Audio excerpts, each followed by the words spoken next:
24 हरामखोर लोकांपैकी एकाला मारायचं होतं. गुरुवर्य महाभारतात 24 हरामखोर होते. 24. भाषा जरा मराठवाड्यातली, मला काय भीती वाटत नाही. कीर्तन घेणार नाहीत नका घेऊ, तुम्हाला 30 गाव पठ्ठ्याल 36 गाव, मी काही कोणाच्या मागे लागे नाही. 24 हरामखोर लोकांपैकी एक जयद्रथ नालायक होता. नालायक. भारतीय संस्कृतीतल्या एका मानवी सिंहाला शस्त्र नसताना उत्तरेश्वर महाराज लात मारली. लात, प्रवीण बॉल, लात मारली. आपल्या संस्कृतीला ते मान्य नाही. जयद्रथ शूर होता, अभिमन्यू गुरुवर्य. आणि दुसरी गोष्ट रक्ताच्या नात्यातला होता. तिसरी गोष्ट एका वारकऱ्याचा मुलगा होता. तुम्ही आम्ही वेळ भेटल्यावर भजन करीत असू. शिंक जांभाई ती तुका वेळ. अर्जुनाला शिंक जांभाळीन काही तोंडान बोलत असताना तरी पण अंगावरचे रोम कृष्ण कृष्ण म्हणत होते. असा वारकरी असेल का? बरं, एकटे अर्जुन नाही, सगळे भाऊ. पाहती पांडव अखंड वनवासी, पाहते पांडव अखंड वनवासी, हरित्या देवासी आळवे,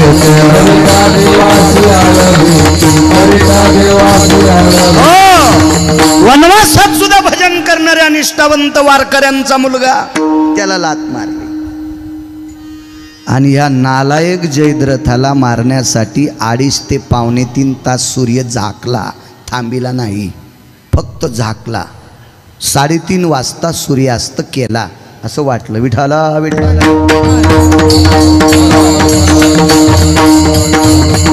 3:30 वाजता गुरुवर्य सूर्य मावळला असं दाखवलं सुदर्शनानं. आयुध झाकलं, आयुध.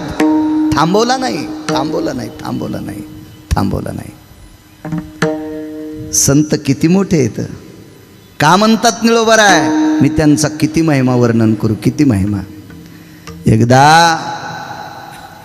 एका साधूला गंगेत एक स्त्री सापडली. गंगेच्या पात्रात, म्हणजे पोहत नव्हती, नाव चालवित होती. नाव हाणत होती. नाव ती स्त्री वलय वलय. तारुण्य, लतिका होती. साधू हे अधिकारी होते, दर्जेदार. पाराशर गुरुवर्य पाराशरांना स्त्री प्राप्त झाली, आवडली. आणि पवित्र गंगेच्या साक्षीनं पाणीग्रहण झालं. देवता एकत्रित आल्या, मंगलाष्टक झाले. म्हणजे भारतीय संस्कृतीत जे म्हणते ते, आताचे भंगिरे म्हणते ते नाही. ताईगण माईगण काही गौरव येड्यासारखं आपलं हे असले नाही. आपल्या संस्कृतीला मान्य आहेत ते असले मंगलाष्टक झाले. सर्व देवतेनं आशीर्वचन अक्षिदाच्या रूपात दिले. आणि पाराशरांना काम उत्पन्न झाला. किती पवित्र स्त्री महाराष्ट्राची, भारत देशाची. त्या स्त्रीने सांगितलं, भास्करो प्रकाश भय व्याप्ती संगाम नैव कामिनी. हा जोपर्यंत सूर्याचे किरण पृथ्वीवर रुजलेले आहेत रजकणात, त्याला संधी प्रकाश म्हणतात, त्यावेळेस सुद्धा पत्नीशी संग करता येत नाही. काय साधू होता, साधून चुटकी वाजल्याबरोबर सांगितलं, मला पत्नीशी काम तृप्त करत असताना तुझ्या प्रकाशाची अडचण येते, जा ना तिकडं. हल्ली उडी. दुपारी 2:15 वाजता दिवस माळविला. हे पंढरपुरातल्या मालकाला नाही करता येणार, नाही करता येणार, नाही करता आलं. 13.5 दिवसाचा पंधरवाडा करायचा ठरला. 13.5 दिवसाचा पंधरवाडा करायचा ठरला. कारण नालायक शकुनीनं दूतामध्ये 12 वर्षाचा वनवास आणि 1 वर्षाचा अज्ञातवास मागितला. तो गुप्तचरांनी पांडव विराटाच्या घरी नष्टचर्या करत असताना पाहिले. पांडव हे नष्टचर्येत होते, पुराणाची भाषा सांगतोय, नष्टचर्येत होते. तर ते 2 दिवस कमी पडल्याच्या नंतर पुन्हा 12 वर्षाचा वनवास आणि 1 वर्षाचा अज्ञातवास. त्यावेळेला पंढरपुरातल्या मालकाला, द्वारकाधीश माझ्या कृष्ण परमात्म्याला एका साधूचे पाय धरावे लागले आणि त्या साधूला विनंती करावी लागली, गुरुवर्य गुरुवर्य माझ्या द्रौपदीला फार त्रास होईल, माझ्या द्रौपदीला पुन्हा त्रास होईल, माझ्या अर्जुनाला त्रास होईल, माझ्या भीमाला त्रास होईल, माझ्या धर्माला त्रास होईल, माझ्या नकुल सहदेवाला त्रास होईल, माझ्या कुंती आत्याला त्रास होईल. गुरुवर्य बघा ना, बघा ना, बघा ना, बघा ना, ते गुरुवर्य सरस्वती कृपा पात्र होते. आणि सरस्वती कृपा पात्र ते गुरुवर्य कोण होते? घरी गेल्यावर नाव बघा, सगळ्या गोळ्या एक खट्या घेतल्यावर ॲक्शन येत असते. कारण तुम्ही इतके हुशार व्हावा तेव्हा आमचे लोक कीर्तन नीट करतील. आणि तुम्ही जर गाफील राहिले तर आम्ही नुसती गाणीच म्हणतो, विठाला विठाला.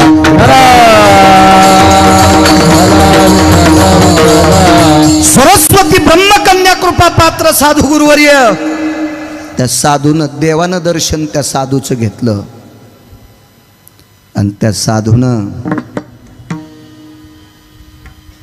सरस्वतीचा धावा केला. माय, जगाच्या मालकाने माझं दर्शन घेतलंय, काम आहे, 13 दिवसाचा पंधरवाडा करावा लागतो. अक्षराची मालकीने, वाणीची मालकीने, रस्वदीर्घाची मालकीने. हा, किती मोठी मालकीन. बोलता बोलता गुरुवारी रस्वदीर्घ चुकलं तर पुढचे दातडं बाहेर काढतात. इतकं हानते लोक. राम महाराज इतकी सरस्वतीची वाणीची मालकीने. आणि त्या सरस्वती मातेचा धावा केला. आणि काय करायचं? 13 दिवसाचा पंधरवाडा करायचं. कळा बवा करणाची या चाली, शनये कनिमिषे पावली, संवत्सरे धात्री मोजिली, ती ब्रह्मकन्या माऊली वो. कळा बवते करण, हिगा भाषा पंचांगाची जाण. हे मी टाकलाय शब्द. ही कशाची भाषा आहे? पंचांगाची. सगळे सूत्र एकवटले. करण, बव, क्षण, निमिष, संक्रमण, उत्क्रमण, अपरण्यकाल, भयकाल, व्याप्तिकाल, निधध्यासकाल, सर्वकाल, पुण्यकाल, आवृत्तकाल, सर्व काल असे गुंडाळले. आणि 13.5 दिवसाचा पंधरवाडा केला. पंढरपुरातल्या मालकानं नाही, एका साधूनं केलाय. म्हणून बरं पहिल्या कडव्यात म्हणतात,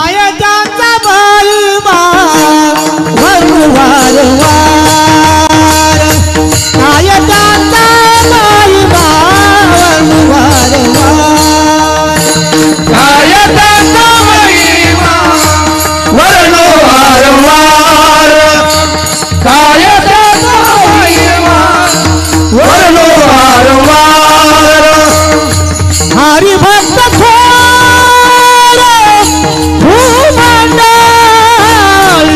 हरिभक्त थोर भूमंडळ, त्याची भेटीची अर्थ ब्रह्मादिका, त्याची भेटीची अर्थ ब्रह्मादिका.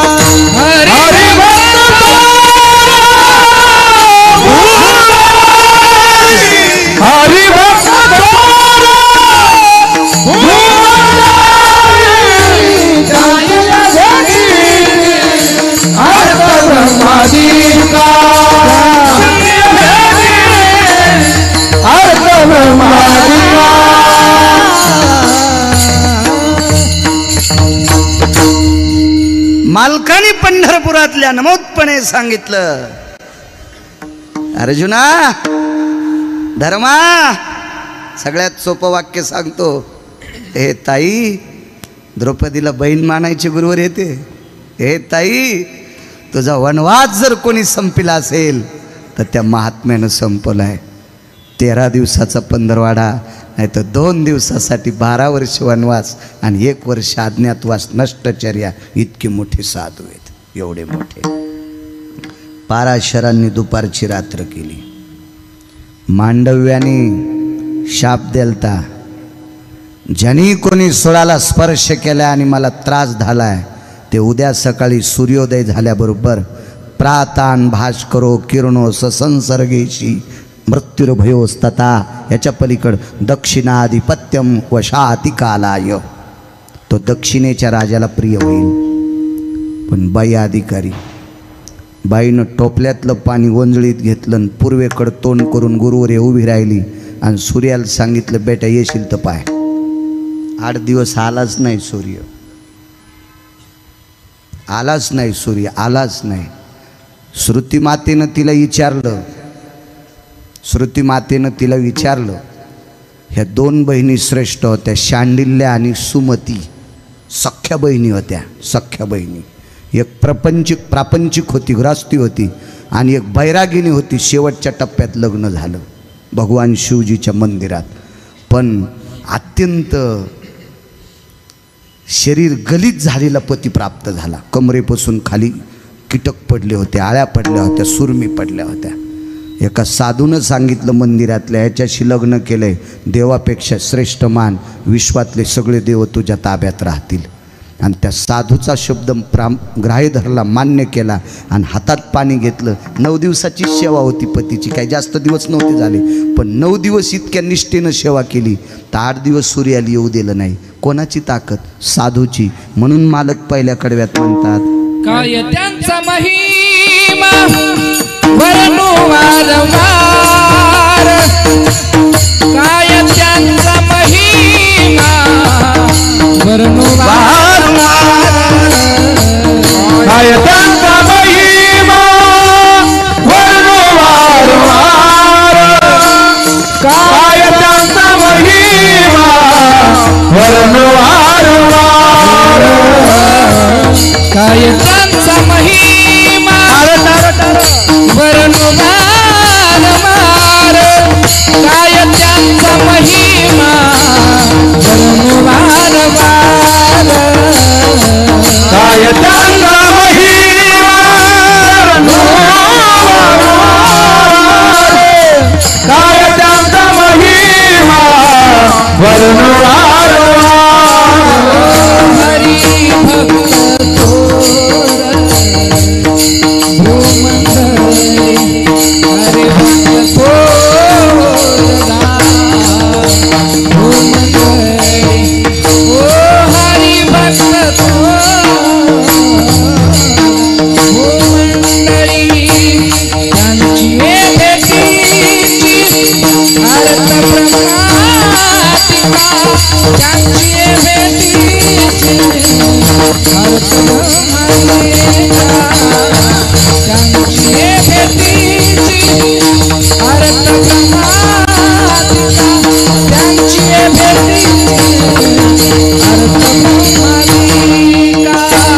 हरी भक्त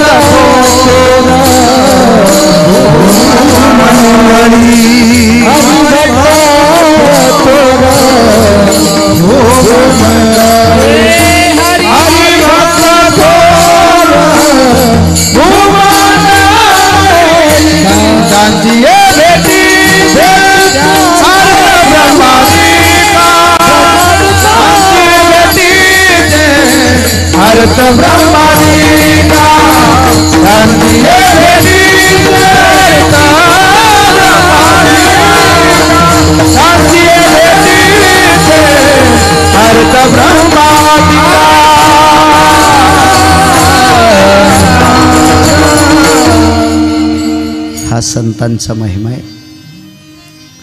तत्पूर्वी मोठ्या श्रद्धेने, मोठ्या अट्टहासाने, मोठ्या असीम प्रयत्नाने, रसरसीत गोडशा भावयुक्त अंतकरणाने उभारलेला हा ज्ञानयज्ञ, हा प्रसादाचा यज्ञ, साधनेचा यज्ञ. सद्गुरु ब्रह्मलीन गुरुवर्य सद्गुरु श्रीहरी स्वामी, सद्गुरु साधू महाराज, सद्गुरु खाडे बाबा आणि गोडसी चालत असलेली पुढीची परंपरा, आदरणीय पूजनीय वंदनीय प्रातस्मरणीय गुरुवर्य श्री गुरु सद्गुरु राघव चैतन्य बाबा, इथपर्यंत आणलेली ही धर्माची पताका आणि ही परम पावन धर्म पताका सद्गुरु राघव चैतन्य बाबांनी गोडशी अशी सुंदरशी रवलेली आहे आणि त्या परमपावन परंपरेमध्ये माझ्यासारख्या छोट्याशा अज्ञानी अल्पज्ञानी गिरगावच्या बाळूला या परमज्ञान यज्ञात एक छोटीशी आहुती टाकण्याचा योग माझ्या जीवनात आला आहे. ते माझं परम उपस्थित आदरणीय मागे सुद्धा एक दोन वेळेस तुकाराम बाबा आहेत. मी बघितल्याबरोबर लक्षात आलं संप्रदायावर अतूट ज्यांची श्रद्धा आहे निष्ठा आहे श्री तुकाराम बाबा. आधी करून ज्येष्ठ श्रेष्ठ वारकरी संप्रदायातली माझ्या ज्ञानोबाराय तुकोबारायचे विटेवरच्या मालकाच्या काशीतल्या मालकांचे गोडसे उपासक या ठिकाणी बसले. तुम्हा सर्वांना साष्टांग दंडवत करतो, प्रणाम करतो. गुरुवर्य राघव चैतन्य बाबांना दंडवत करतोय. दोन्ही मृदंगाचार्यांना प्रणाम करतोय. उत्तरेश्वर बापू वांगीकर गायन क्षेत्रात